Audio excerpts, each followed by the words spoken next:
আমাদের সুদর্শন স্মার্ট স্বরাষ্ট্রমন্ত্রীকে নিয়ে আমি বলেছিলাম যে আপনি তো সুদর্শন, তো আপনাকে সংসদে নাটক না করে আপনি এফডিসিতে যান, ওখানে অভিনয় করেন, খুব ভালো চলবে।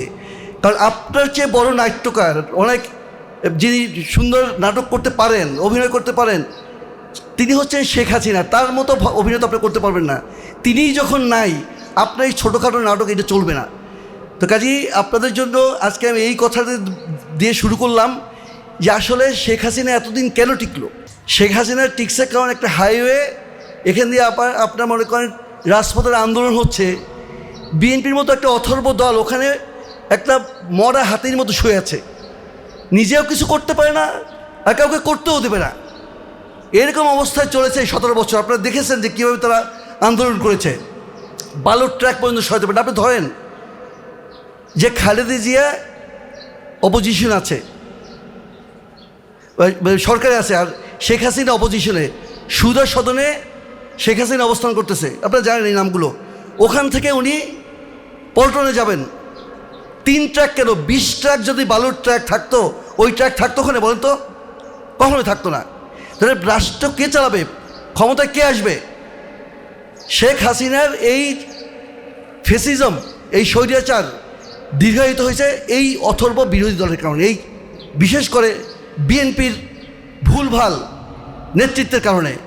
এবং তারা যেহেতু বিরোধী দলে ছিল, প্রধান বিরোধী দল জামাত ছিল, অন্যান্য দল ছিল, আমরা ছিলাম, শেখ হাসিনার এই অন্যায়, অত্যাচার, আয়নাঘর, এগুলো তো টিকিয়ে রাখা যায় না। আমরা রাজপথে একত্রে যুদ্ধ করেছি। এই যে রাস্তাটা, এই শাহবাগ, তারপর এই টিএসসি মোড়, শহীদ মিনার, ঢাকা মেডিকেল কলেজের ইমার্জেন্সি, এই ছিল আমার গতিপথ। এখানে আমি বিচরণ করেছি। ঢাকা মেডিকেল কলেজে 4 তারিখে যখন আমরা গিয়েছি, সেদিন ছাত্রলীগের ছেলেরা, সাচিব বলে, স্বাধীনতা চিকিৎসক পরিষদ, মনে হয় যেন আমাদের খাবে, মানে আমরা ওখানে লাঞ্চ করতে গেছি। 3টা গ্রুপ করে, এক গ্রুপ গেছে, ওই গ্রুপটা আমি নিয়ে গেলাম। সেই দিন 157 জন মানুষ মারা গেছে, শহীদ হয়েছে। 5 তারিখে যা হয়েছে আপনারা তো জানেন।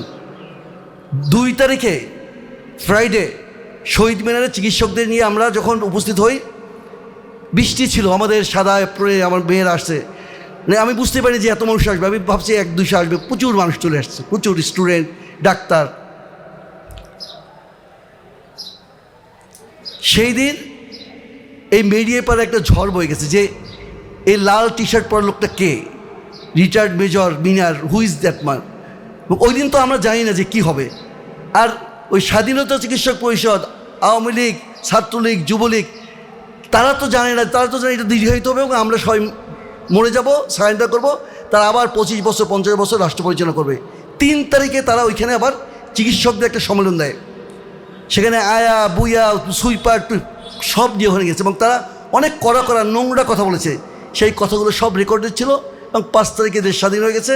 তখন আমরা ধরে ধরে ওই চিকিৎসকদেরকে আমরা দেখেছি এবং তাদের সেই ট্রিটমেন্ট আবার পুরোপুরি দিতে পারি না। কাদের জন্য পাই নাই? এই বিএনপির জন্য পাই নাই।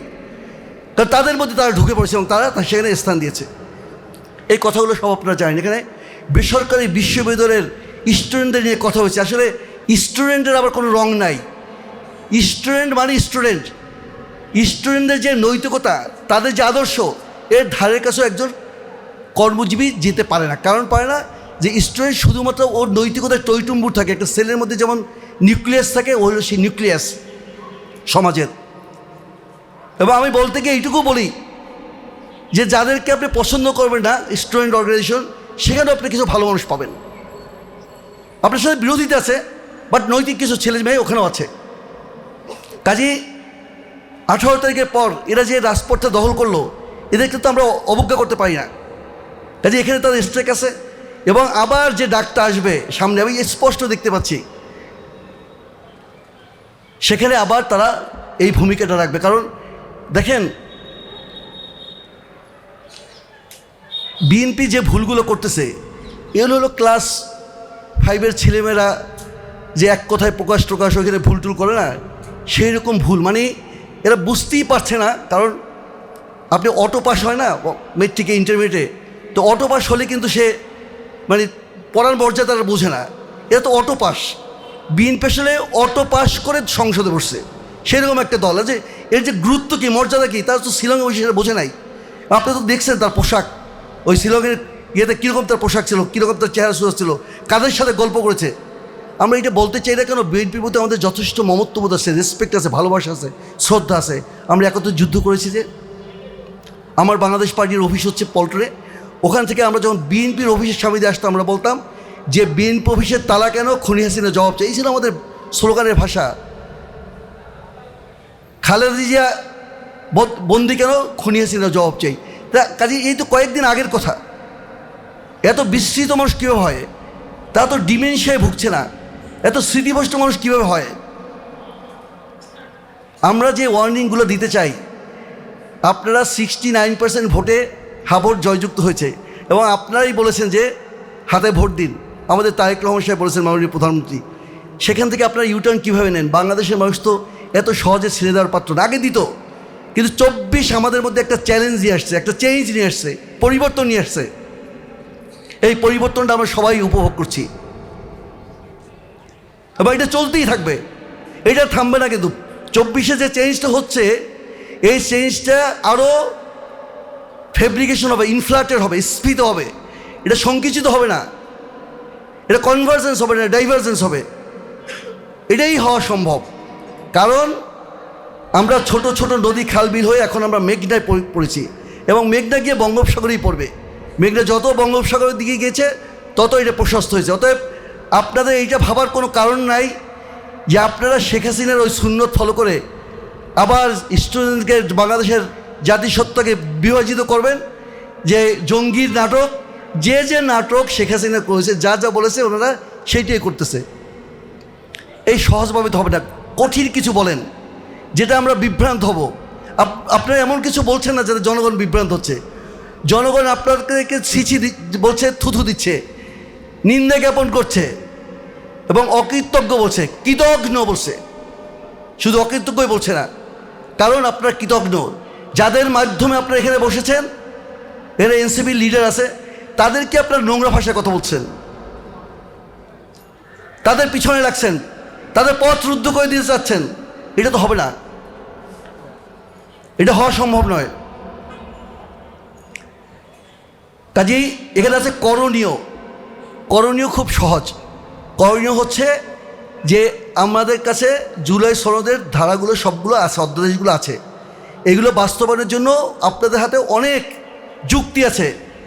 কাজেই বেসরকারি বিশ্ববিদ্যালয়, সরকারি বিশ্ববিদ্যালয়, কলেজ, মাদ্রাসার ছাত্রছাত্রী সকলে মিলে এই পয়েন্ট দিয়ে সয়লাভ করে দিতে হবে যে ওনারা আগে কি বলছেন, এখন কি বলেন, আর কি হওয়া উচিত, মানুষের মুক্তি কোথায়।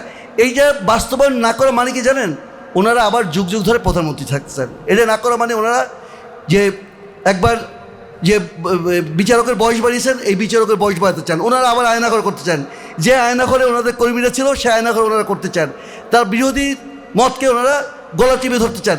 এটা একটা কি বোকার মতো আচরণ। এইটা তো ওনারা করতে পারবে না। ওনারা অন্য কিছু, ভিন্ন কিছু থিওরি নিয়ে আসুক, ফর্মুলা নিয়ে আসুক। এইটা তো বাংলাদেশের মানুষ হতে দেবে না। যেটা হবে সেটা হবে। আওয়ামী লীগ যদি চাল হয়, তাহলে বিএনপি হচ্ছে মুড়ি, হালকা, ওজনহীন, ফু দিলে উড়ে যাবে। বিএনপি নামক দলটাই তাই ঠিক থাকবে না। আওয়ামী লীগ তো গিয়ে ভারতে আশ্রয় প্রশ্রয় হিসেবে শক্তি সঞ্চয় করতেছে, আবার নাকি আসবে, এইসব চিন্তাভাবনা করতেছে। আসুক, আমরাও প্রস্তুত।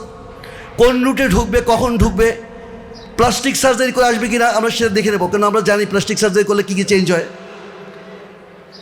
কাজে বিএনপির জন্য আমাদের এখনও মমত্ববোধ, সমবেদনা আছে। কিন্তু আপনি যদি আমার হাত ভাঙতে চান, আপনি যদি আমাদের পথ রুদ্ধ করতে চান, আপনাদের যে বাংলাদেশের মানুষকে আবার দাসের মতো ট্রিট করতে চান, সেটা কি আমরা হতে দিতে পারি?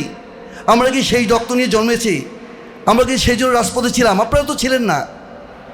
বড় বড় তাল কথা বললে তো হবে না। পঙ্গু হাসপাতালে ওই সময় তো আমরা গিয়েছি। এনআইও, ন্যাশনাল ইনস্টিটিউট অফ অপথলমোলজি তো আমরা গিয়েছি, আমার স্টুডেন্টদেরকে নিয়ে গেছি, আমার কলিগদেরকে নিয়ে গেছি। আপনারা তো জান নাই ওই যুদ্ধের মধ্যে ওই সময় যে লাশগুলো সরদি মেডিকেল কলেজে যেত, এবং ওই সাচিবের ডাক্তাররা ওই লাশগুলো সব গায়েব করে ফেলত। এরকম লোমহর্ষক ঘটনা ছিল, এবং আমরা এখন অনেক সাহসী হয়ে গেছি। কারণ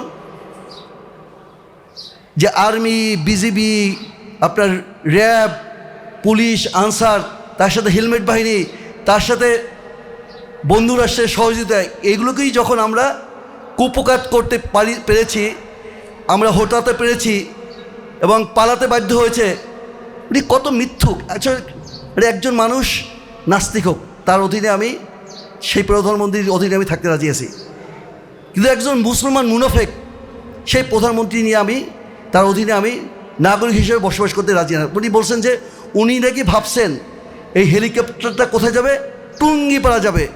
তো টুঙ্গিপাড়া গেলেই আপনি সেফ। 5ই আগস্ট যে অবস্থা ছিল আপনারা দেখেছেন, এখানে তো নিশ্চয়ই 1.5 বছরের শিশু নাই বা 2 বছরের শিশু নাই, আপনারা সবাই অ্যাডাল্ট। ওই সময় টুঙ্গিপাড়া কেন, বাংলাদেশের যে কোনো কর্নারে উনি থাকতেন না কেন, ওনার প্রতিটা সেল, ট্রিলিয়ন অফ সেলসে বলিতেছে, সেল টু সেল মানুষ বিযোজিত করে তারপরে মাটির নিচে পুঁতে ফেলতো অথবা ছাই বেড়িয়ে ফেলতো। ওই চিন্তা এখনও মানুষের আছে।